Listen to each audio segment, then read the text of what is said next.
بسم الله الرحمن الرحیم. شلم ورځ له حضرت ارقم رضی الله عنه څخه روایت دی. مسلمانان چیرته راټولی شي؟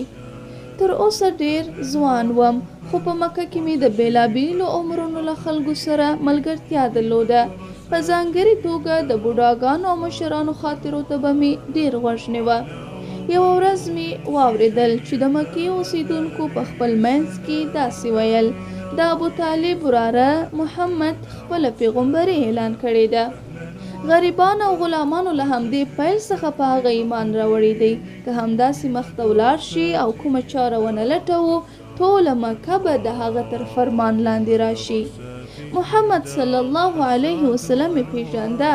د خلکو په منځ کې د امین په نوم یادېده، یعنی امانت ساتونکی او د باور وړ. په رښتیا هم زموږ په ښار کې د هغه په شان رښتینی او د باور وړ شخص نه و. د مکې د اوسیدونکو د خبرو په اورېدو سره مې د زړه دننه یو ډول احساس پیدا شو. ډیر ژر مې پیغمبر صلی الله علیه وسلم او د هغه ملګري پیدا کړل. تر اوسه پورې ډیر کم خلک مسلمانان شوي وه. زموږ د ګران پیغمبر صلی الله علیه وسلم د خبرو له اورېدو وروسته له هر ډول شک پرته مسلمان شوم. د مسلمانانو شمیر د زیاتېدو په حال کې و، خو د ناستې ولاړې او د خبرو اترو لپاره مو ځای نه درلودی. که له مکې څخه بهر وتلو، موږ به یې څارلو.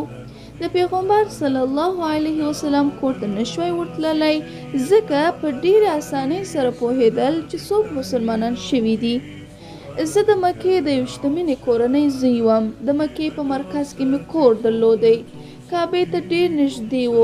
ما غوښتل چې دا کور په داسې ځای بدل کړم چې خپل ټول اورونه یو ځای په آرامه فضا کې سره راټول شو. په دې ډول موږ ځانونه ځواکمن ګڼل. آیا زموږ ګران پیغمبر صلی الله علیه وسلم زما دې وړاندیز ته هو ځواب ورکاوه؟ به لقينا عن الأحزان مرتحل في